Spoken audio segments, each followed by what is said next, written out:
Welcome to Crypto Miner Consultations, Hosting, and Repairs. And today we're going to go ahead and remove some MOS chips. So we're going to go ahead and remove these MOSFET chips. So first you want to go ahead and set your heat gun to 450.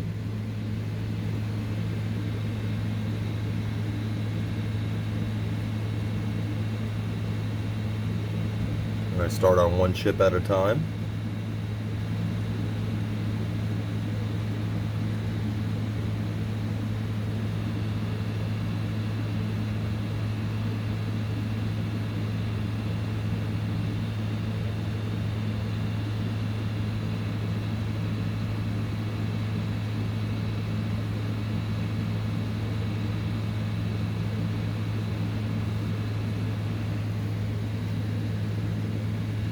Also want to make sure to add some flux.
that concludes this video on how to remove MOS chips.